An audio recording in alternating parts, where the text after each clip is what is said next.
Alors, bonjour tout le monde, j'espère que je vous retrouve en santé. Aujourd'hui, nous allons travailler sur ce TP, d'accord, qui regroupe un peu de notions, d'accord. Ça va aussi aider ceux qui viennent de commencer d'une façon ou d'une autre. Donc là, nous avions ce TP. Donc déjà, au départ, dans ce réseau local, nous avions 4 ordinateurs, le PC0, le PC1, le PC2, le PC4, respectivement dans le VLAN 10, le VLAN 20, le VLAN 30 et le VLAN 50. L'adresse réseau du VLAN 10, c'est la 192.168.10.0/24, comme je l'ai répertorié là. Du VLAN 20, la 192.168.20.0/24. Du VLAN 30, la 192.168.30.0/24. Et enfin, le VLAN 50, son adresse réseau, c'est la 192.168.50.0. Donc, l'adresse IP des différents ordinateurs sont à ce niveau. Nous avions chaque ordinateur pour un VLAN donné. Nous avions cette partie des routeurs qui vont s'occuper en quelque sorte du routage qui n'est rien d'autre que le transfert de paquets. Donc, le transfert de paquets sera beaucoup plus basé de ce réseau local vers ce réseau local. La finalité est que le serveur DHCP, ce serveur DHCP que nous avions à ce niveau, puisse permettre, d'accord, à ces ordinateurs de recevoir de façon automatique la configuration IP, d'accord, du réseau en fonction, chacun reçoit en fonction du réseau dans le VLAN dans lequel il se trouve. Donc c'est la finalité en fait. Donc ça a l'air un peu plus simple, mais il y a une notion en fin de compte que je vais vous montrer, d'accord, c'est au niveau de la configuration du DHCP, comment permettre à ces ordinateurs de recevoir automatiquement. Donc déjà, sans plus tarder, nous allons nous y mettre, qu'ils vous souviennent ici, nous aurons à faire le routage obligatoirement. Donc dans ce TP, nous allons travailler sur le routage statique.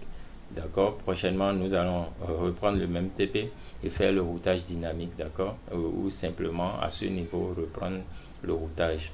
Donc sans plus tarder, nous allons commencer par l'attribution des adresses IP à nos différents ordinateurs. Donc à chacun, je lui donne son adresse IP, la 192.168.10.10/24. Le PC1, la 192.168.20.20/24. Le PC2, la 192.168.30.30/24. Et enfin, le PC4, dont l'adresse IP est la 192.168.50.50/24. Donc là, je viens d'attribuer les adresses IP à chaque ordinateur. Donc je vais passer directement à la création et à l'affectation des interfaces pour le VLAN. D'accord, la création des VLAN. Donc pour créer les VLAN, n'oubliez pas sur le switch. D'accord, je passe en mode configuration du terminal. Déjà en mode d'exécution privilégié, je peux utiliser la commande show VLAN brief, d'accord, pour vérifier s'il y a de VLAN. Donc par défaut, nous avions le VLAN 1 qui est créé, le VLAN 1000, 2000, 3000, 4000 et 1005. Et toutes les interfaces du switch sont directement, automatiquement affectées. Ils sont affectés par défaut au VLAN 1. Donc toutes les interfaces sont dans le VLAN 1, ce qui voudra dire que pour le moment, tous nos ordinateurs sont dans le VLAN 1. Parce qu'ils sont connectés à une interface, du switch, d'accord, qui est affectée au VLAN 1. Donc, tout le moment, tous nos ordinateurs sont dans le VLAN 1. Donc, ce que nous allons faire, c'est de créer le VLAN et par suite d'affecter, d'accord, une interface du switch à un VLAN donné. Donc là, nous sommes sur le switch S1. Donc, je vais changer le nom avec la commande hostname, d'accord, suivi du nom du switch S1. Ok, nous sommes sur le switch S1 qu'on peut aussi identifier là à ce niveau, S1, S2 et S3. Donc sur le switch S1, nous avions juste deux ordinateurs qui sont connectés, le VLAN 10, l'ordinateur PC0 et PC1 qui sont respectivement dans le VLAN 10 et le VLAN 20. Donc j'aurais à créer juste le VLAN 10 et le VLAN 20 sur ce switch là. Donc j'utilise la commande VLAN suivi du numéro du VLAN 10, d'accord, et ensuite je fais la même chose VLAN 20. Là, je viens de créer le VLAN 10 et le VLAN 20. Je peux vérifier tout ça rapidement. Je peux aller plus vite avec la commande do show VLAN brief. Voilà, là je vois que le VLAN 10 est créé, le VLAN 20 est créé, d'accord. Puisque je n'ai pas défini de nom, par défaut, il y a un nom qui leur sont automatiquement associés. Le nom c'est VLAN, d'accord, 00 suivi du numéro du VLAN. Donc là nous avions VLAN 0010 et VLAN 0020. Pour le moment, nous n'avions pas encore effectué, nous n'avions pas encore fait d'affectation de port, d'accord, du switch vers dans un VLAN donné. Donc pour le moment, tous les ports du switch sont toujours dans le VLAN 1, le VLAN par défaut. Donc je passe sur mon VLAN, mon switch 2, mon switch S2. Conf-t, je vais aussi changer son hostname S2, d'accord. Je peux vérifier aussi. Voilà, VLAN, aucun VLAN n'est encore créé, hormis ceux qui sont créés par défaut. Donc j'utilise la commande VLAN 30 et VLAN 50, puisque sur ce switch là, d'accord, il y a le PC2, le PC4 qui lui sont connectés et ils sont respectivement dans le VLAN 30 et le VLAN 50, d'accord. Donc je viens de le faire à ce niveau. On peut toutefois vérifier cela. Là nous avions 30 qui a été créé et 50 qui a été créé, pas encore d'interface directement affectée. Donc je passe sur mon switch S3 qui est en quelque sorte le switch central, d'accord. Je passe sur le switch 3. Donc je peux aussi vérifier cela rapidement. Là rien n'est encore créé.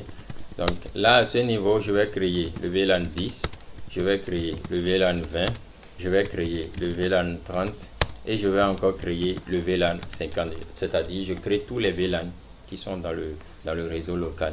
Parce que lui, il est le switch central.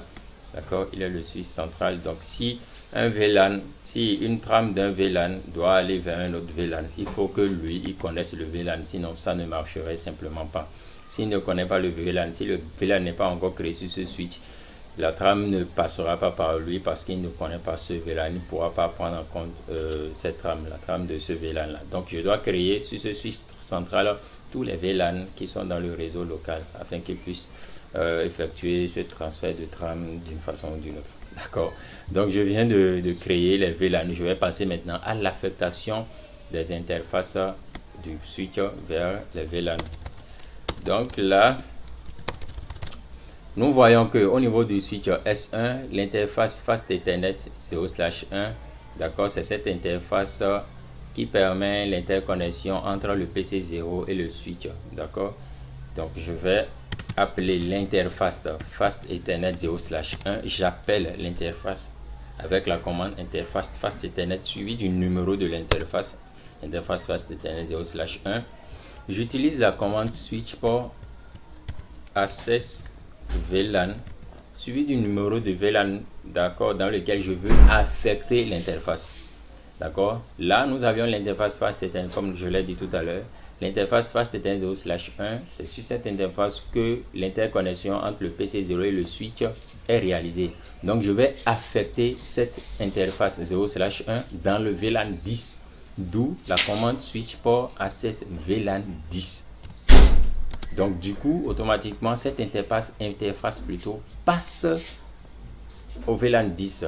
Donc tout équipement qui serait connecté à l'interface Fast Ethernet 0/1 du switch S1 serait dans le VLAN 10. Nous pouvons faire une vérification rapide.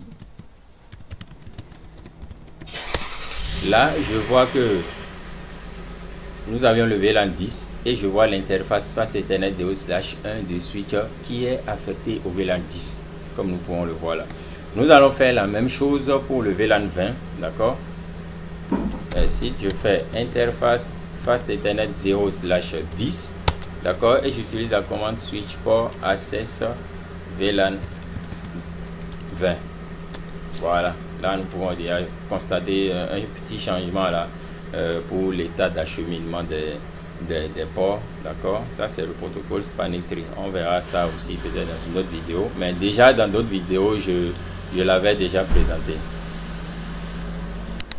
Donc vous pouvez voir dans mes anciennes vidéos sur ma chaîne, bien sûr, je pouvais voir déjà un exercice ou des explications sur le protocole SPANetic. Bref, donc je viens de créer le VLAN 10 et bien sûr le switch S1 et je viens aussi d'affecter les interfaces du switch aux différents VLAN, au VLAN 10 et au VLAN 20.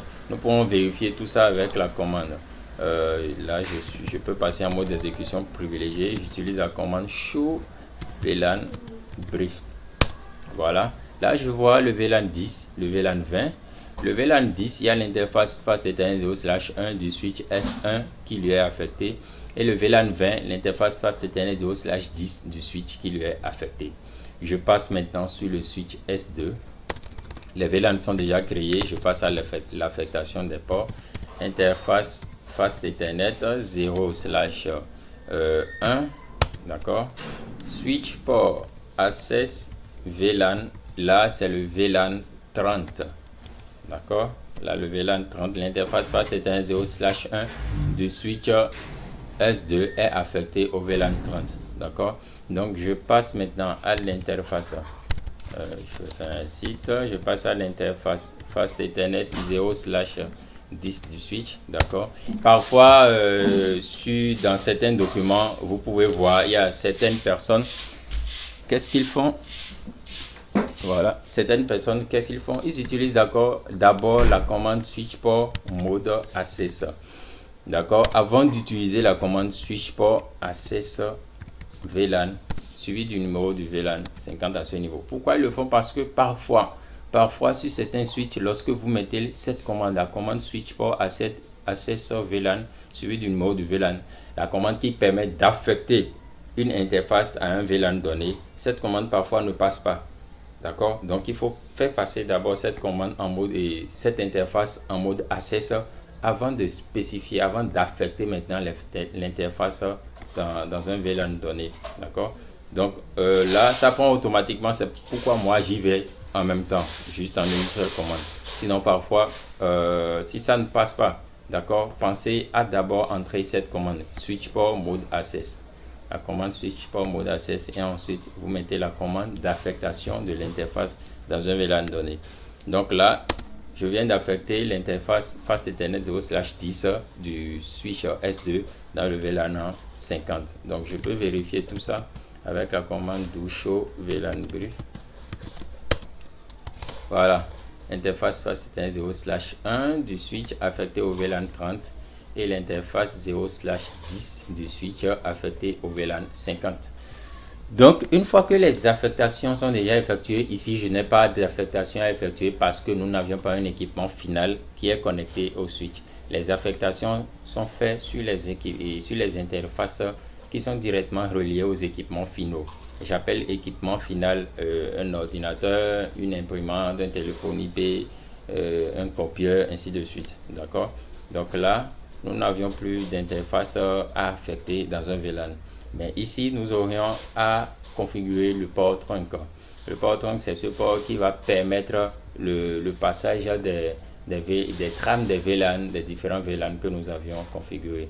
D'accord? Un port qui n'est pas en mode trunk ne peut pas acheminer les trames d'un VLAN. D'accord? Donc, nous devrons faire passer les différents ports, c'est-à-dire les interfaces fast Ethernet 0/22 des deux switches et 0/22 des deux switches, d'accord, et l'interface fast Ethernet 0/23 des deux switches. Ensuite, l'interface fast Ethernet 0/24 du switch S3 en mode trunk. Toutes les interfaces, en tout cas, le reste des interfaces qui relient switch et switch ou switch et routeur devront être en mode trunk afin de faire passer les différentes trames des différents VLAN. Donc c'est ce que nous allons faire. Donc par défaut, ils sont en mode automatique, d'accord. Donc dès que je mets une interface en trunk, l'autre interface en face passe directement aussi en mode trunk. C'est-à-dire, si je mets cette interface en mode trunk, l'interface fast Ethernet 0/22 du switch S1 en mode trunk, l'interface fast Ethernet 0/22 du switch S3 aussi se met en mode trunk. De la même façon que si je mets l'interface fast Ethernet 0/23 du switch S2 en mode trunk, l'interface fast Ethernet 0/23 du switch S3 passe aussi en mode trunk. Donc c'est exactement comment ça se fait. Donc qu'est-ce que je vais faire à ce niveau? Je vais simplement, puisque lorsque l'un se met en trunk, l'autre aussi passe automatiquement. Pour aller plus vite, qu'est-ce que je vais faire? je vais prendre en main toutes les interfaces de ce switch là, les interfaces connectées bien sûr, c'est-à-dire l'interface soit internet 0/22, 0/23 et 0/24. Je vais tous les prendre en un coup, d'accord, et je vais les mettre en mode trunk. Je vais les faire passer du mode access en mode trunk. Et une fois que c'est fait, toutes ces autres interfaces passent directement en mode trunk.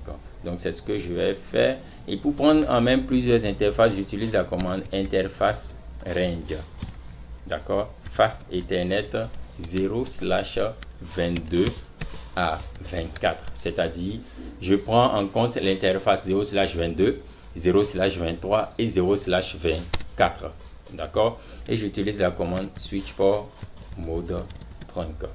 Voilà, dès que c'est fait, donc vous pouvez aussi constater toutes ces interfaces passent directement à l'orange, l'état d'acheminement, afin de repasser l'état de négociation, d'écoute, d'apprentissage, avant de repasser maintenant à l'état d'acheminement qui est l'état vert, plutôt, excusez.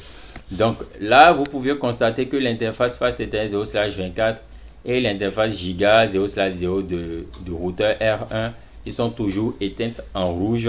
Pourquoi? Parce que l'interface giga 0/0 du routeur R1 est encore down.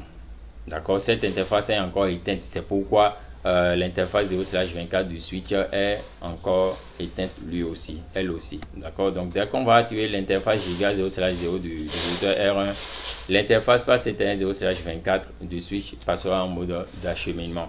Donc là, nous avions toutes les interfaces qui sont en mode d'acheminement. D'accord, les interfaces du switch connectées entre eux qui sont déjà en mode d'acheminement.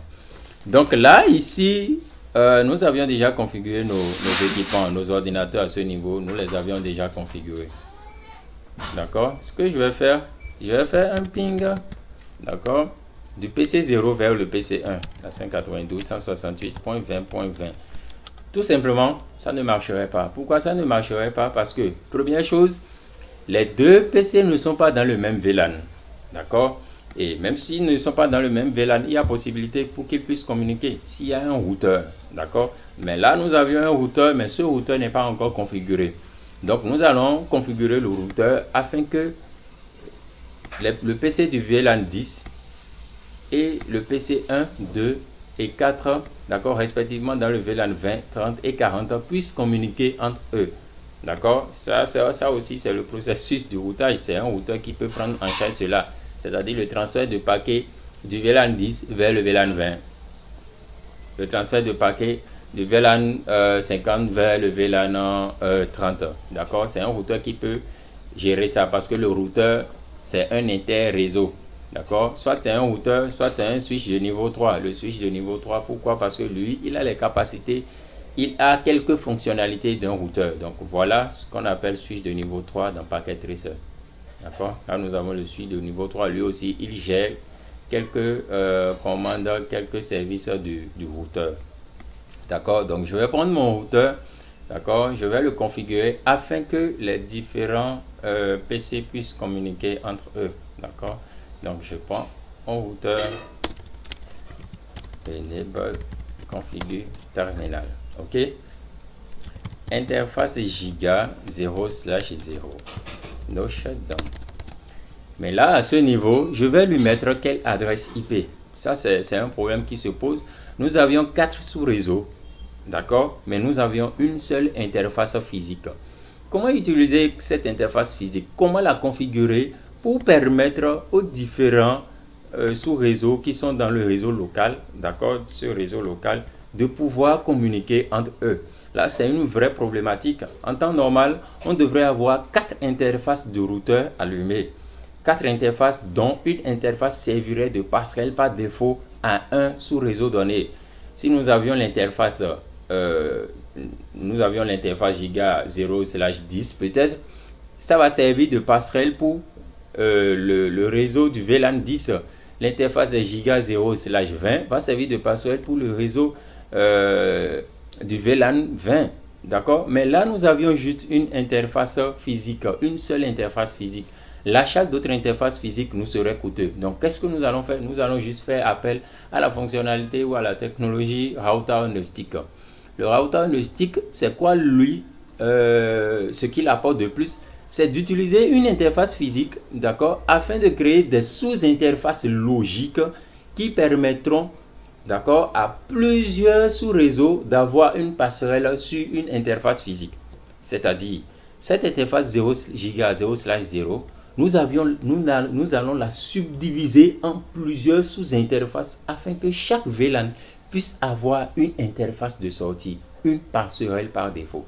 C'est ce que nous allons faire. À défaut d'utiliser plusieurs interfaces physiques, nous allons utiliser plusieurs interfaces logiques. Donc, pour utiliser une interface logique, qu'est-ce que je fais? J'utilise la commande interface fast Ethernet 0/0 point suivi du numéro de l'interface. Là, je suis en train de créer des sous-interfaces. Je veux segmenter l'interface physique giga 0/0 en plusieurs sous-interfaces giga 0/0 point. Donc là, ce n'est pas fast Ethernet, c'est plutôt giga Ethernet. Donc j'utilise la commande interface giga Ethernet 0/0 point pour pouvoir me retrouver, d'accord, plus facilement. Je vais mettre 10 pour dire que l'interface giga 0/0.10 est l'interface de sortie, d'accord, associée au VLAN 10, associée au sous-réseau du VLAN 10. N'oubliez pas, le routeur ne prend pas en compte les trames, les paquets d'un VLAN. Non, il ne les prend pas en compte, d'accord. Donc lui il va juste considérer cette trame, d'accord, que va lui envoyer le switch, d'accord. Lui, il considère juste ça. Lui, il ne gère pas les VLAN.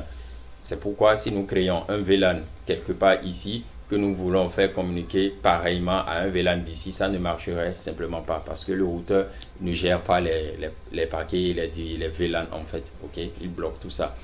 Donc, nous allons utiliser l'interface giga Ethernet 0/0.10 pour faire allusion au sous-réseau 10, au VLAN 10. Ok, donc cette sous-interface a été créée. Nous allons maintenant encapsuler cette interface et cette sous-interface plutôt. Nous allons l'encapsuler avec la commande encapsulation .1q suivi du numéro du VLAN 10.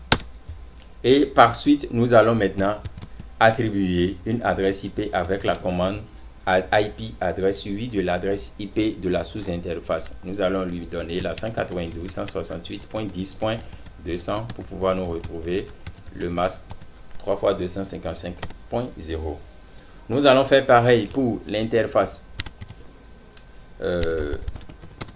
interface giga Ethernet 0/0.20.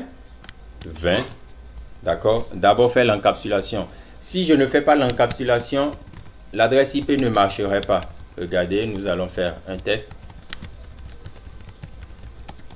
Voilà. Vous voyez, il dit que ça ne peut pas prendre. Simplement, il faut d'abord faire l'encapsulation. C'est un truc du genre qu'il est en train de nous dire. D'accord. Donc, l'encapsulation et l'assignation d'une adresse IP sur la sous-interface ne marcherait pas. Il faut d'abord configurer. Il faut d'abord faire l'encapsulation, entrer d'abord la commande de l'encapsulation avant d'utiliser l'adresse IP, d'associer une adresse IP à une sous-interface. Donc je remets la commande encapsulation .1q suivi maintenant du numéro de VLAN qui est 20, d'accord, et maintenant l'adresse IP qui ne prenait pas, là ça va prendre automatiquement. Donc qu'est-ce que je vais faire à ce niveau? Je vais faire déjà un test ping, puisque là j'ai déjà configuré les passerelles, d'accord, au niveau du routeur, les sous-interfaces. Donc je vais faire un test ping rapidement de ce PC1 vers de ce PC0 vers le PC1, d'accord. Maintenant mon test là à ce niveau ne va toujours pas marcher. Pourquoi mon test ne va pas marcher? Parce que au niveau de l'ordinateur du PC0, je dois configurer la default gateway, c'est-à-dire l'adresse de la passerelle par défaut, l'adresse de l'interface de sortie. Et son interface de sortie pour le PC0, c'est l'interface giga 0/0.10 du routeur R1. Son adresse est la 192.168.10.200. D'accord? Je vais faire pareil pour le PC1 aussi. Sinon, ça ne marcherait toujours pas. Donc, je fais la 192.168.20.200. Tout simplement. Le ping qui ne marchait pas, vous verrez que mon ping marcherait correctement à présent.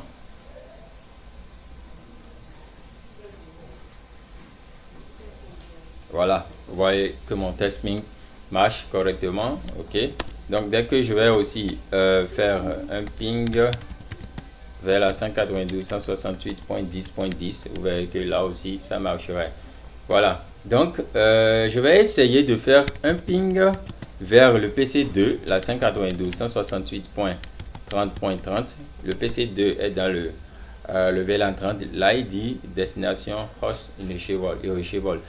Il ne connaît pas la destination, il ne retrouve même pas la destination. Pourquoi? Parce que là, à ce niveau, nous n'avions pas encore configuré la sous-interface pour le sous-réseau 30. D'accord? Donc, c'est ce que nous allons faire. Interface giga 0/0.30. L'encapsulation.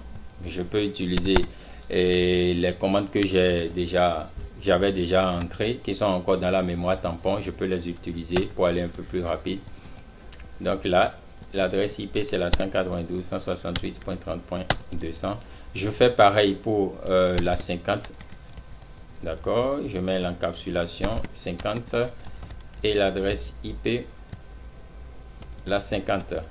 D'accord, là je reviens toujours à ce niveau. Donc déjà je peux vous montrer, là il mettait destination non trouvée, là il ne mettra plus maintenant destination host irreachable, il n'en mettra plus. D'accord, voilà, requête timeout, requête échouée. D'accord, parce que simplement ici nous n'avions pas encore configuré l'adresse de la passerelle par défaut. Donc je mets la 30.200. ok, vous verrez mon test va passer tout à l'heure. Vous voyez mon test qui passe déjà. Donc je fais pareil pour mon PC4. D'accord, je lui mets aussi sa passerelle par défaut. Ok, donc lui à son tour il peut aussi pinguer à 192.168.10.10. vous voyez, donc déjà tous mes ordinateurs arrivent à communiquer entre eux. Donc je vais faire un petit récapitulatif pour la configuration qu'on a fait à ce niveau. Nous avions 4 ordinateurs, respectivement le PC0, PC1, PC2, PC3, dans le VLAN 10, le VLAN 20, le VLAN 30 et le VLAN 50. La première chose que nous avions fait, nous avions créé les différents VLAN, c'est-à-dire le VLAN 10 et 20 sur le switch S1, le VLAN 30, 50 sur le switch S2, le VLAN 10, 20, 30 et 50 sur le switch S3. Après cela, nous avions affecté les différentes interfaces, c'est-à-dire l'interface Fast Ethernet 0/1, d'accord, des switches S1 et S2 dans le VLAN 10, puis dans le VLAN 30, c'est-à-dire l'interface Fast Ethernet 0/1 du switch S1 dans le VLAN 10, l'interface Fast Ethernet 0/S1 du switch S2 dans le VLAN 30, et puis l'interface Fast Ethernet 0/10 du switch S1 dans le VLAN 20, et l'interface Fast Ethernet 0/10 du switch S2 dans le VLAN 50. Après avoir fait ça, nous avions fait passer les interfaces qui ne sont pas connectées aux périphériques finaux, d'accord, dans les ports trunk. Nous avions configuré le port trunk à ce niveau, nous les avions ajoutés, d'accord, configuré en tant que port trunk pour pouvoir faire passer nos tramants des différents VLAN. Donc après avoir fait ça, nous sommes confrontés à la problématique que le PC0 n'arrive pas à communiquer avec tous les autres équipements et vice versa. D'accord? Pourquoi? Parce que nous avions juste une interface au niveau du routeur et cette interface ne pourra pas permettre de passerelle par défaut pour tous nos PC, d'accord, dans les différents VLAN. Donc nous avions fait appel au router on stick, d'accord, le routage inter-VLAN qui nous a permis de configurer des sous-interfaces qui servent chacun une passerelle par défaut à chaque sous-réseau, à chaque VLAN donné. Donc nous avions créé la sous-interface giga 0/0.10 qui serait passerelle par défaut, d'accord, pour le VLAN 10. L'interface giga 0/0.20 passerelle par défaut pour le VLAN 20, ainsi de suite pour les autres VLAN. Donc après avoir fait ça, nous avions configuré les adresses des passerelles par défaut au niveau des différents ordinateurs. Et après cela, tous nos ordinateurs arrivent à communiquer entre eux malgré qu'ils ne sont pas dans un même VLAN. Donc voilà un peu le récapitulatif de cette première partie. Nous allons maintenant aborder la deuxième partie. Cette partie, nous allons l'aborder. parce que l'objectif est quand même de permettre à ce que ce réseau local arrive à communiquer avec ce réseau local pour qu'enfin les ordinateurs reçoivent de façon automatique la configuration IP du réseau. Donc là, la première des choses que nous allons faire, c'est de configurer les différentes interfaces de routeurs, des 4 routeurs. Nous allons configurer les différentes interfaces des routeurs. Là, j'ai ajouté les adresses à utiliser à chaque niveau. J'ai utilisé la /32, ce qui voudra dire qu'il y a juste 2 adresses utilisables pour raison de sécurité. D'accord, la /32 qui donne 2 adresses utilisables. Je dis bien utilisables. Nous avions 4 adresses, c'est-à-dire l'adresse du réseau, l'adresse de diffusion et 2 adresses utilisables par les autres. Donc les 2 adresses, nous allons les configurer aux différentes interfaces des routeurs. D'accord, à chaque niveau. Donc après avoir fait cela, nous allons configurer le routage statique pour ce TP là. Dans un autre TP, nous allons configurer le routage dynamique. D'accord, donc cette deuxième partie va se concentrer spécifiquement sur ça. Donc sans plus tarder, nous allons nous y mettre. Je ne sais pas si ça va prendre du temps, mais nous allons nous y mettre. Si ça va prendre du temps, je vais couper, je vais le faire dans une autre vidéo. Donc déjà, je viens là. Pour mes 4 routeurs, je viens sur mon premier routeur. D'accord. Je vais vérifier la table de routage du routeur avec la commande show IP route. Voilà. La table de routage du routeur, c'est quoi son rôle? Ça permet au routeur d'enregistrer toutes les routes qu'il connaît. Toutes les routes, les réseaux, tous les réseaux, les routes qui lui permettent d'aller dans un réseau donné. D'accord? Le routeur enregistre tout ça dans sa table de routage. C'est ce qui lui permet de faire le transfert du paquet. Chaque routeur prend sa décision seul. D'accord? Donc, s'il ne connaît pas un réseau, s'il ne connaît pas une route qui permet d'aller dans un réseau donné, il ne peut pas transférer un paquet d'un réseau A vers ce réseau-là. D'où sa table de routage. Donc là, comme nous pouvons le constater, nous avions des légendes là qui nous permettent de reconnaître de quoi il s'agit pour les lettres. Donc le C, ça signifie connecté. D'accord, directement connecté. Le réseau lui est directement connecté. Il ne prend pas par un autre routeur avant d'aller vers ce réseau. C'est ce que ça veut simplement dire. Maintenant, nous avions le L qui veut dire simplement le local. D'accord. Donc nous avions juste ces 2 indices. D'accord. Le C, nous constatons que ce routeur R1 est directement connecté à 1, 2, 3, 4 réseaux. Le réseau 192.168.10.0/24, il est directement connecté à ce réseau par son interface Giga Ethernet 0/0.10. Ensuite, il est directement connecté au réseau 192.168.0.20/24, directement connecté à ce réseau par son interface Giga Ethernet 0/0.20. C'est-à-dire, s'il doit aller dans le réseau 192.168.20.0/24, il doit prendre par son interface Giga Ethernet 0/0.20. Donc, quel que soit le paquet qui vient à ce routeur qui lui demande, envoie ça à un équipement qui est dans le réseau 192.168.20.0/24, lui, il va simplement prendre par son interface Giga Ethernet 0/0.20. Là, il a une route qui lui permet, il a une information qui lui permet d'aller vers ce réseau-là. Donc, même chose pour le réseau 192.168.30.0, même chose pour le réseau 192.168.50.0. Donc, il connaît toutes les routes, il connaît tous les sous-réseaux qu'il y a dans ce réseau local. D'accord? Mais, il ne connaît aucune autre route à part ces routes-là. Ces routes, normalement, lui sont directement connectées. La route 20.0.0.0/32 et la route 50.0.0.0/32.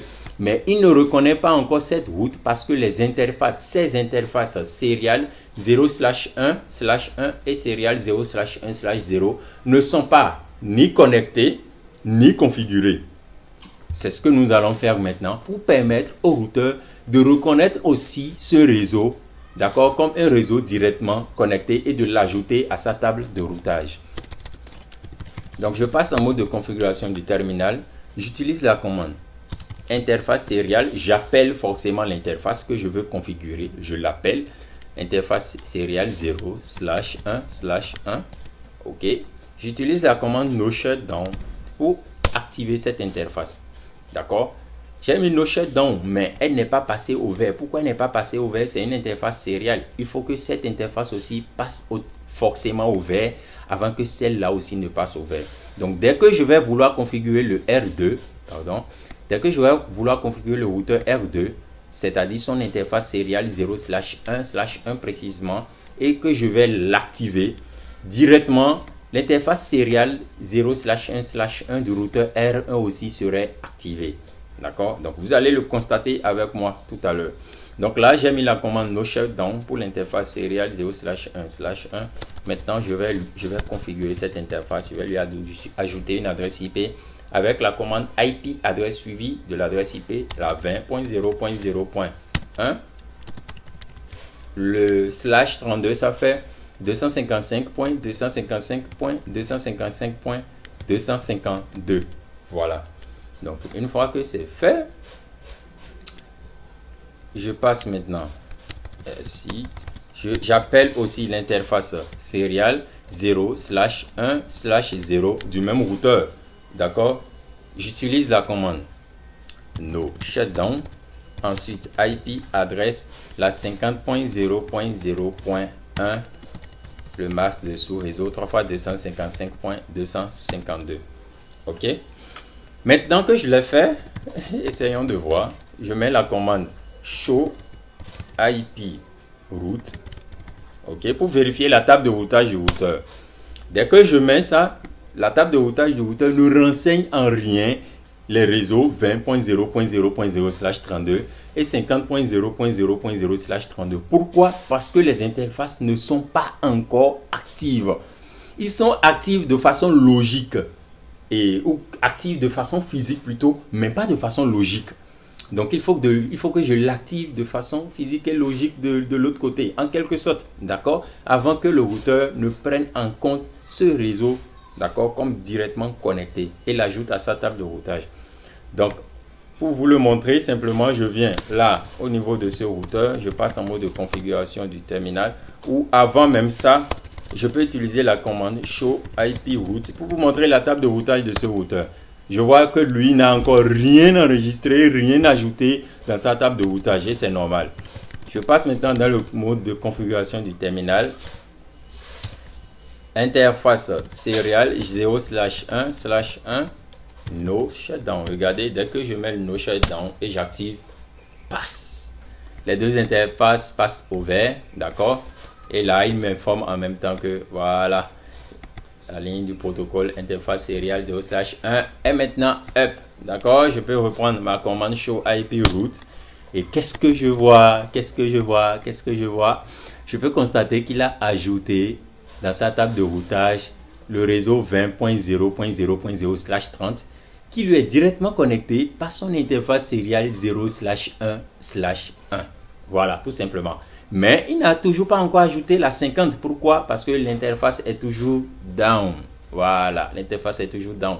Donc, si je viens sur le routeur R4, d'accord, pour lui forcer la main, pour aider l'autre à ajouter sa table de routage, d'accord, je peux mettre son interface sérielle 0/0/0/1/0 en no shutdown pour que ça prenne, d'accord, mais je vais mollo pour que vous puissiez comprendre.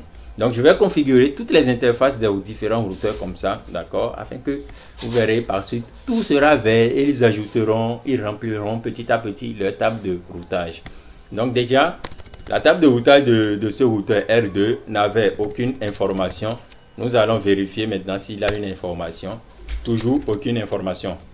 D'accord? Toujours aucune information. Donc, qu'est-ce que je fais? Configure terminal. Interface, toujours aucune information parce que j'avais pas encore configuré d'adresse IP. Donc, j'ai toujours l'interface là. Je peux lui mettre IP adresse, non, interface sérielle 0/1/1. D'accord, c'est ce que j'avais activé. Je lui donne son adresse IP adresse là 20.0.0.2 3 fois 255.252. Ok, je peux sortir de là et j'utilise la commande show IP route et je vois qu'il a automatiquement ajouté la 20 dans sa table de routage. Donc je vais continuer dans la configuration maintenant. Ok, je fais configure terminal, interface serial 0/0/1, no shutdown, IP adresse la 30.0.0.1 3 fois 255.252. ok, je viens maintenant sur ce routeur, le routeur R3, enable configure terminal, interface serial 0/0/1, no shutdown, IP adresse la 30.0.0.2 3 fois 255.252, interface serial 0/0/0, no shutdown, IP adresse la 40.0.0.1 3 fois 255.252.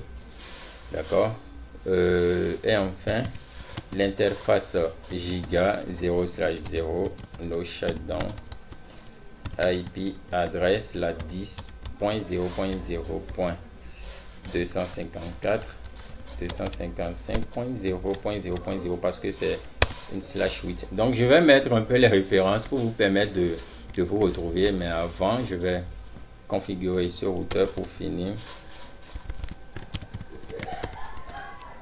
Interface serial 0/0/0, no shutdown, IP adresse la 40.0.0.2 3 fois 255.252, et enfin l'interface serial 0,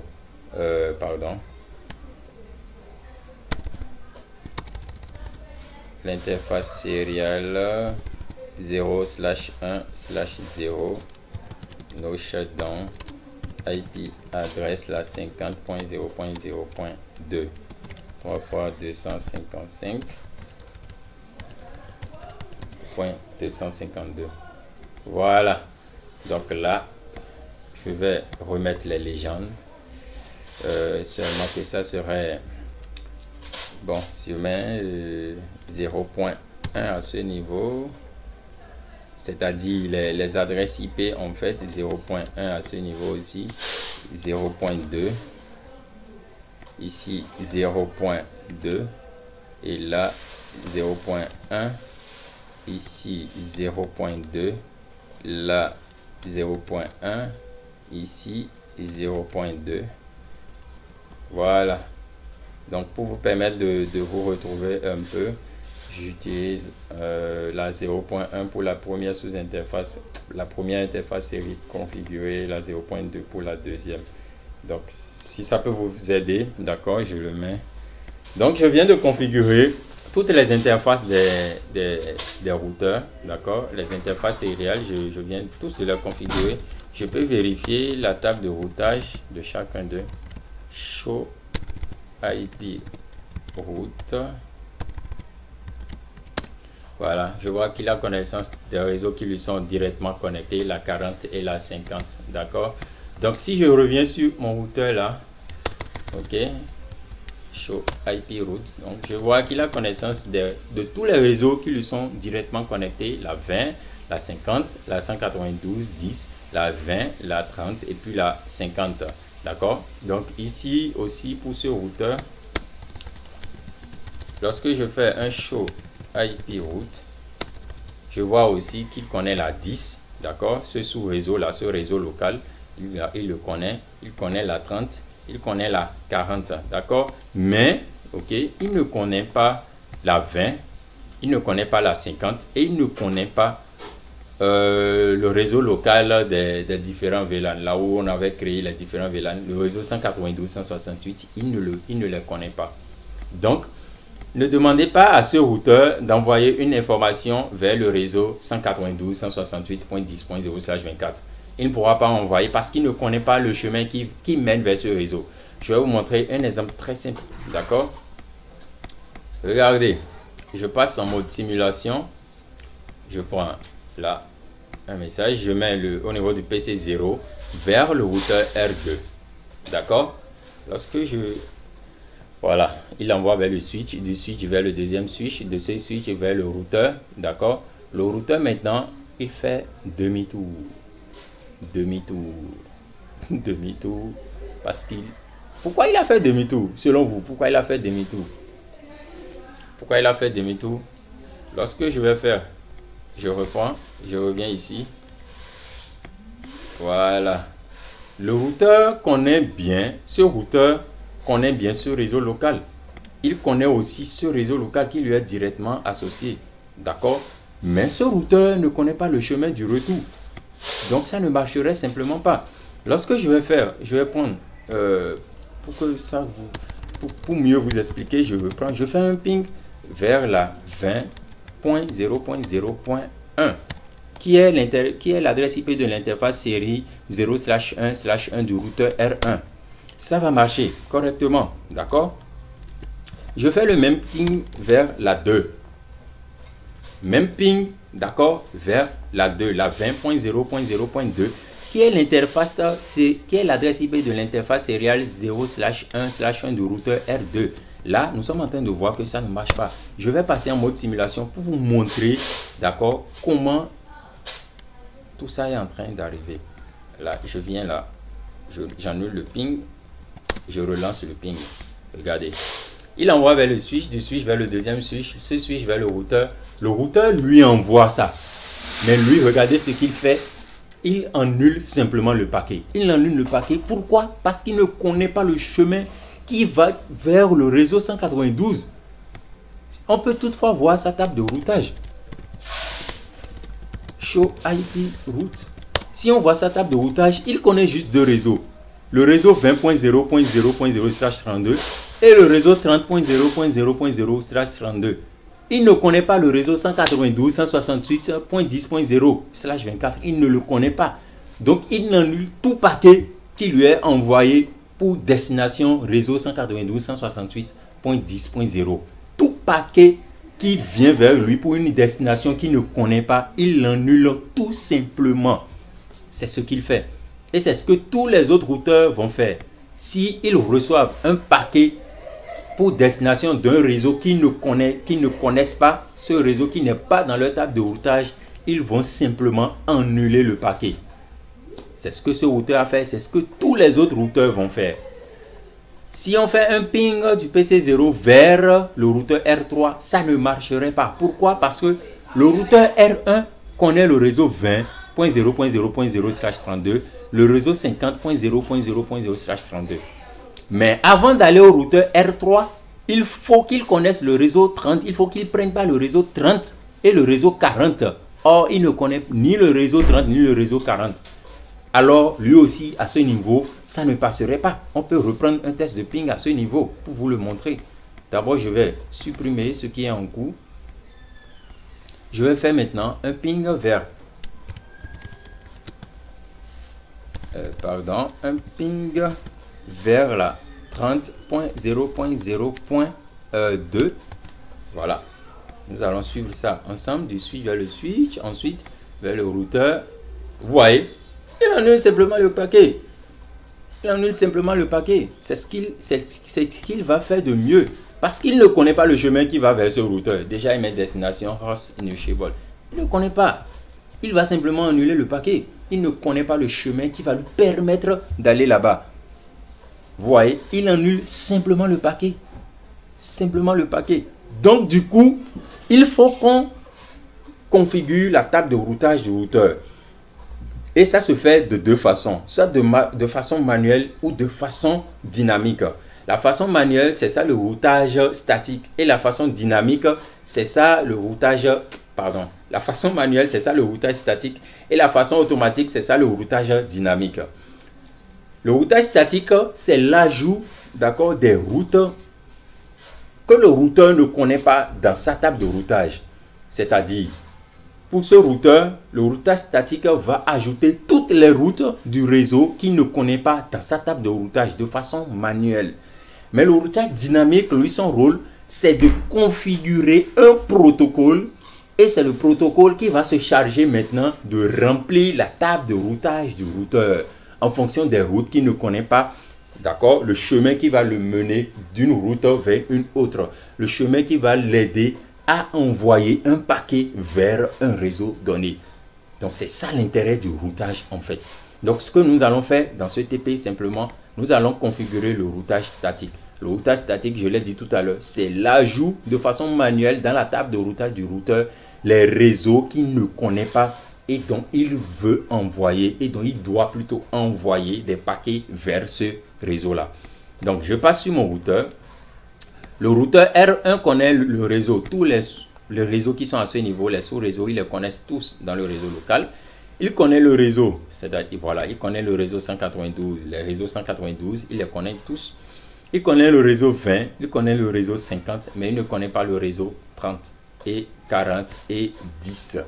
D'accord? Donc, nous allons ajouter de façon manuelle le réseau 30, 40 et 10 dans la table de routage du routeur R1. Je passe en mode de configuration du terminal. J'utilise la commande IP route, d'accord, suivi de l'adresse du réseau qu'on veut ajouter de façon manuelle. Nous voulons ajouter le réseau 30.0.0.0. Le masque de ce réseau, c'est 255, 255, 255, 252. Maintenant, par quelle interface va-t-il prendre pour aller vers ce réseau-là? Il y a deux façons de le configurer à ce niveau. Soit nous allons utiliser une interface, soit nous allons utiliser l'adresse IP du tronçon suivant. L'interface voudra dire simplement routeur. Si tu veux aller routeur R1, d'accord? Je vais le dire simplement comme ça. Routeur R1. Si tu veux aller dans le réseau, si tu veux envoyer un paquet dans le réseau 30.0.0.0/32, d'accord? Envoie le paquet par ton interface sériale 0/1/1. Si on ajoute l'interface sériale, bien sûr. D'accord? Ou on va lui dire, envoie le paquet vers ton interface sériale 0/1/0. Parce que il peut soit prendre par là, envoyer le paquet par là. Il peut aussi envoyer le paquet par ici. Il a deux possibilités. Soit c'est passé par là-bas, soit c'est passé par ici. D'accord? Ça, c'est l'utilisation de l'interface. Nous pouvons aussi utiliser l'adresse du tronçon suivant. L'adresse du tronçon suivant, c'est dire quoi? Routeur R1. Si tu veux envoyer un paquet dans le réseau 30.0.0.0/32, envoie le paquet vers l'interface sériale 0/1/1/1 du routeur R2. Et là, nous ne précisons pas l'interface, le numéro de l'interface, nous ne la précisons pas. Mais à ce niveau, nous précisons l'adresse IP de l'interface sériale 0/1/0. Donc, pour faire court, je résume encore, je le dis. Routeur R1, si tu veux envoyer un paquet dans le réseau 30.0.0.0/32, envoie le paquet vers la 20.0.0.2. qui n'est rien d'autre que l'adresse IP de l'interface sériale 0/1/1 du routeur R2. Donc, voilà comment se configure le routage statique. Donc, première fois, nous allons utiliser l'interface sériale 0/1/1, son interface sériale. D'accord? Son interface sériale. Je vais faire pareil pour le réseau 40. Pour le réseau 40, voilà ce que je vais faire. Je vais lui dire... ok, de prendre maintenant par, je peux choisir une autre interface, je peux lui dire, prends maintenant par l'interface sériale 0/1/0 si tu veux aller de l'autre côté. Lorsque je vais vérifier sa table de routage avec la commande show IP route, voilà, vous allez voir, il y a un S ici. Le S voudra dire quoi? Si nous voyons la légende, S voudra dire statique. Routeur statique qui a été ajouté manuellement. Donc nous avions S à ce niveau pour lui dire le réseau 30.0.0.0/30 directement connecté par son interface 0/1/1. Là, nous avions fait une erreur tout à l'heure. Au lieu de mettre le réseau 40, nous avions encore remis le réseau 30, mais avec encore une interface sériale. Ce qui voudra dire lui seul, il a deux chemins pour aller vers le réseau 30. Ce n'est pas encore un problème. Ce n'est pas encore un problème. Mais nous pouvons toutefois encore annuler. D'accord? Je vais annuler. Voilà. Je vais mettre juste no là. Pour supprimer cette route, cette deuxième route vers la même destination. Et je vais... Voilà. Je vais maintenant ajouter le réseau 50. et lui dit de prendre par son interface serial 0/1/0. Lorsque nous allons vérifier sa table de routage avec la commande show IP route, nous allons voir que nous avions le S ici, d'accord, qui résume deux routes statiques, la 30.0.0.0/30 à partir de son interface serial 0/1/1 et la 50.0.0.0 vers son interface là. Pourquoi il a résumé les deux? Bon, ok, d'accord. Ok, il le résume comme si c'est une route directement connectée. En fait, c'est ce qu'il fait. Pour le routage statique, il le considère comme c'est aussi directement connecté. D'accord?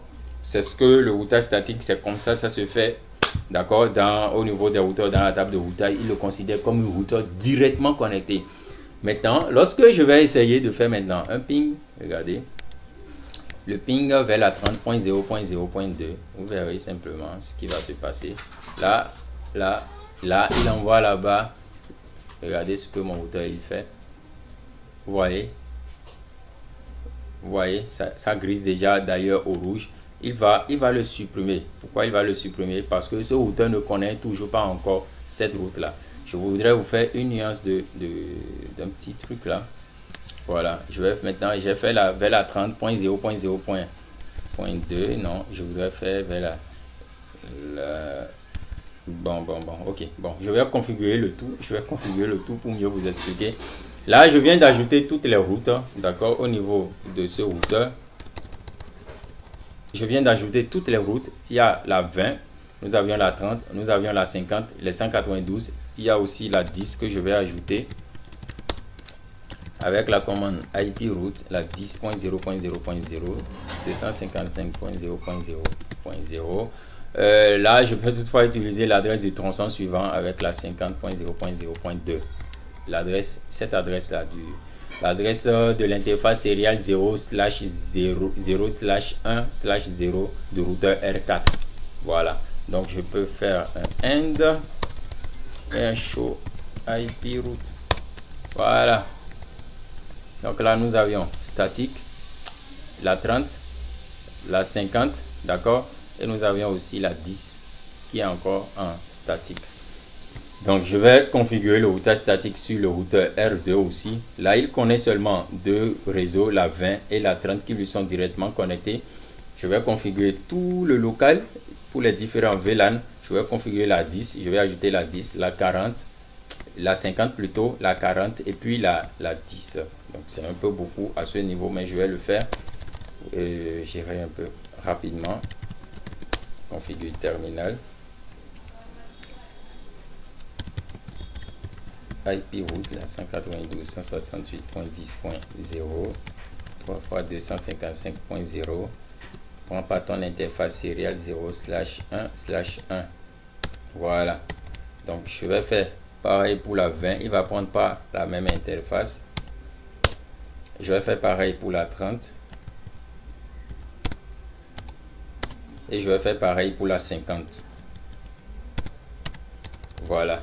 Maintenant, je vais faire IP route, la 50.0.0.0, 3 fois 255.252. Il va aussi prendre par son interface 0/1/1. Ok. D'accord. Je vais aussi ajouter la route 40. Il va prendre cette fois-ci par son interface. C'est moi qui choisis. Donc, vous pouvez faire un autre choix chez vous. D'accord. Vers le réseau 40. Et je vais utiliser cette même route pour aller vers le réseau 10. Voilà. Ok. Donc, dès que je vais faire un show IP route, je peux voir qu'il y a plein d'interfaces de routes qui ont été ajoutées de façon statique. Donc, nous avions la 10, nous avions la 20, nous avions la 30, nous avions la 40, nous avions la 50, nous avions les 192. D'accord? Donc, je reviens sur mon routeur R3. Lui, nous allons lui ajouter les 192, 10.0, à partir de son interface sérielle. Bon, là j'ai aussi le choix. Je vais mettre 2 par cette interface. D'accord, j'ai mis 2 par cette interface. Je vais mettre aussi 2 par l'autre interface 0/0/1. C'est moi qui choisis, c'est moi qui choisis. Vous pouvez faire un autre choix. Vous pouvez choisir une même interface pour la même route. Vous pouvez aussi faire avec l'adresse du tronçon suivant. D'accord. Donc je vais maintenant ajouter le réseau 20 et le réseau 50. IP route, la 20.0.0.0, 3 fois 255.252. Pour le réseau 20, il va prendre par son interface sérielle 0/0/1. D'accord. Et pour le réseau 50, il va prendre par son interface 0/0/0 pour aller vers le réseau 50. D'accord. J'ai fini avec le routeur R3. Je passe maintenant au routeur R4. Lui,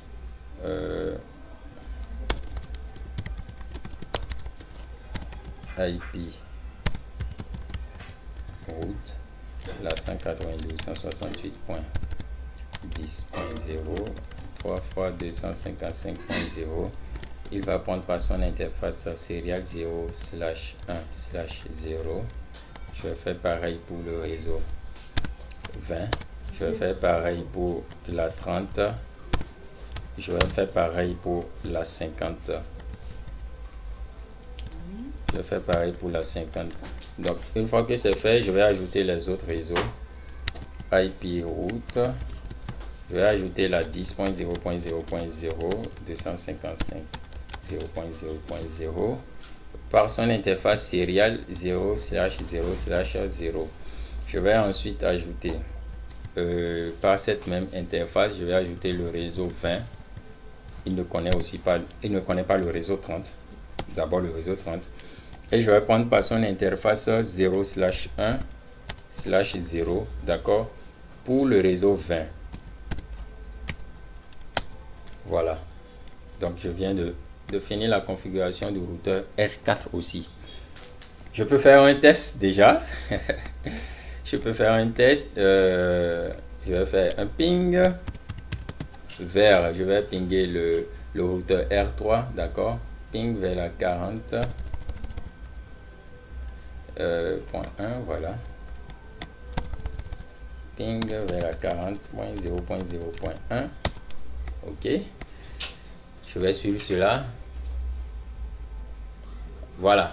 Là, ça ne passe pas, donc il y a un petit souci. Donc nous allons encore revoir tout ce qui ne va pas. Je delete. Je vais revoir. Il a mis destination host initiable. Est-ce que le routeur connaît le réseau 40? Je vais voir ça. Il connaît la 10, il connaît la 30, il ne connaît pas la 40. D'accord? Donc nous devrons ajouter le réseau 40. Vous voyez, quand il ne connaît pas un réseau, il ne peut pas envoyer un paquet dans ce réseau. Donc je vais ajouter le réseau avec la commande IP route, le réseau 40.0.0.0, 3 fois 255.252 par son interface sérielle 0/1/0. Voilà. Donc là, je vais reprendre le test ping que j'avais entré tout à l'heure. Je vais le reprendre. Voilà. Voilà. Et ça marche. Voilà. Et ça marche tout simplement. Et ça marche tout simplement. Donc voilà. De façon très facile, nous venons de configurer le routage. D'accord. Je vais configurer maintenant. Ça c'est... Bon, ce n'est pas la dernière partie. Excusez-moi. Je vais configurer l'adresse IP au niveau de mon serveur DHCP. La 10.0.0.8. Ok. Je lui donne... là, le masque de sous-réseau, je lui ajoute maintenant l'adresse de la passerelle par défaut qui est la 10.0.0.200. D'accord. Je vais faire un ping à chaque niveau pour voir est-ce qu'ils arrivent à pinguer la 10.0.0.8. Non, pardon, .10. Ok, non, je vais passer là pour pouvoir aller plus vite. Voilà. J'attends, je vois que ça tourne.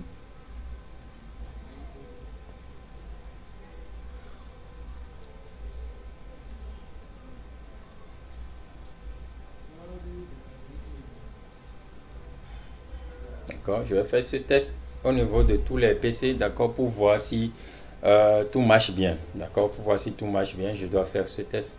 Donc là, à ce premier niveau, je vois que mon test ne marche pas encore. Ce n'est pas encore un problème. Donc je peux vérifier tout ça. Je retourne dans le mode de simulation pour voir à quel niveau mon test est bloqué. Ça va me permettre ça va m'aider dans le dépannage. Donc là, le routeur envoie vers le R4, le R4 envoie vers le R3. Le R3 arrive à envoyer au serveur DHCP. Voilà. Mais c'est le retour. Le retour n'est pas correct. Le retour n'est pas fait. Je vais vérifier au niveau de mon serveur DHCP. Je lui ai donné la 10.0.0.8 au lieu de la 10. Voilà. C'est ça le problème pour le moment. Je vais reprendre mon test. Mon test ping, je le reprends. Voilà. Voilà. Voilà. Voilà. Et ça marche. Ah, il y a encore un petit souci à ce niveau. Là, je vais vérifier pourquoi il n'arrive pas à faire le retour. Je vais faire un show IP route. D'abord, je vais faire un show run pour vérifier l'adresse IP de l'interface giga 0/0. Et là, il y a un petit souci. L'interface giga 0/0, normalement, c'est la 10.0.0.200. Je lui ai donné 254. Ici, sur la passerelle, d'accord, j'ai mis 200. D'accord? Ce qu'on doit corriger automatiquement, sinon ça ne marcherait pas, vous voyez. Donc, je fais le configure terminal, j'appelle l'interface giga 0/0. D'accord? Je lui mets la commande no IP adresse pour lui dire, pour supprimer l'adresse IP que j'avais configurée. Maintenant, je reprends la configuration, je mets IP adresse la 10.0.0.200, d'accord, suivi du masque. Voilà. Donc, une fois que c'est fait, je vais reprendre mon ping. Vous voyez, c'est très intéressant ce TP. Je vais reprendre mon ping. Voilà, l'aller qui est bien fait. Voilà, et le retour qui marche, voilà. Donc, tout est bien fait. Je viens maintenant sur mon PC 2. Mon PC 1 plutôt, je fais le ping vers la 192, pardon, vers la 10.0.0.10. OK. Le premier est déjà OK, j'envoie.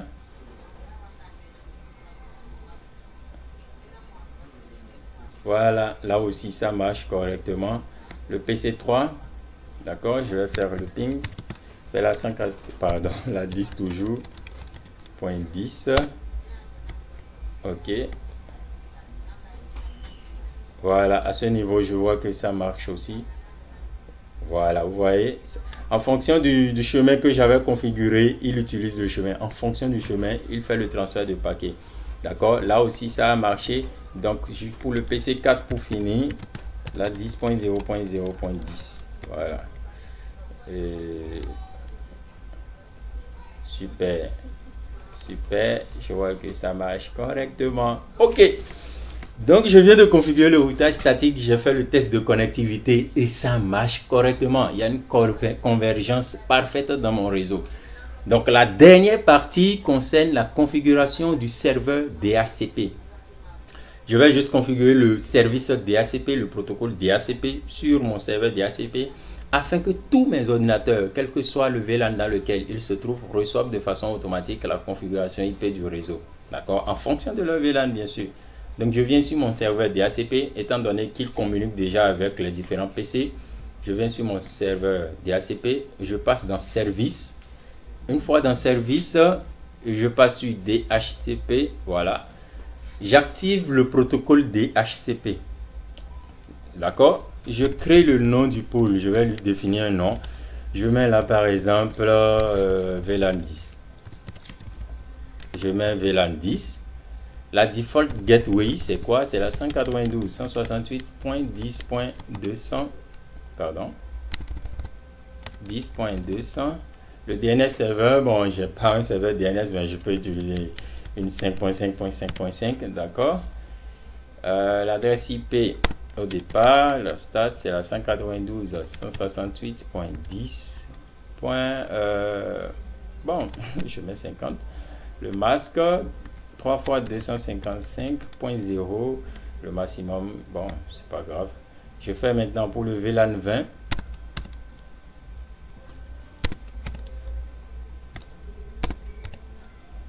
Voilà. Je fais pour le VLAN 30.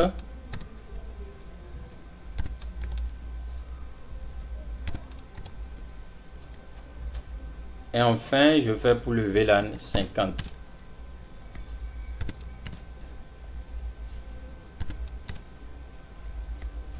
Voilà. Donc, qu'est-ce que j'ai fait? Je viens de créer le pool DHCP, de définir la passerelle par défaut, le serveur DNS et les adresses hôtes utilisables au niveau de chaque VLAN, en fonction au niveau du service DHCP, en fonction du VLAN donné. D'accord? C'est ce que je viens de faire. Maintenant, je vais vérifier au niveau de mes ordinateurs, est-ce qu'ils arrivent à recevoir la configuration IP du réseau de façon automatique. Là, je viens sur configuration IP, je coche DHCP. DHCP. J'attends. Je vois que ça ne marche pas. Ça ne marcherait pas simplement. Ça ne marcherait pas parce qu'il y a... Voilà, ça ne marche pas. Il y a une dernière commande que nous allons ajouter. Le serveur DHCP est dans un réseau local différent, d'accord, du réseau dans lequel se trouvent les équipements qui veulent recevoir de façon automatique la configuration IP du réseau. D'accord? Si le serveur DHCP était dans le réseau, dans ce réseau local avec eux, c'est facile. Ils vont recevoir automatiquement, sans aucune autre configuration. Mais le fait qu'il soit dans un autre réseau, d'accord, ça pose problème. D'où nous devrons configurer le IP Helper Address. Le Helper Address pour simplement dire à un routeur de l'aider à recevoir les configurations IP, d'accord, du protocole DHCP. Parce que les DHCP aussi, les requêtes DHCP ne traversent pas les routeurs. D'accord? Donc nous devrions ajouter le Helper pour que ça puisse passer, les configurations IP puissent passer par les routeurs afin que chaque ordinateur puisse recevoir. Maintenant, à ce niveau, je viens juste sur mon routeur R1, d'accord, je passe sur l'interface, c'est-à-dire l'interface qui est directement connectée au réseau local, d'accord. Je viens sur cette interface et je configure le IP Helper Address. Donc, sur mon routeur R1, d'accord, j'utilise là, je fais interface.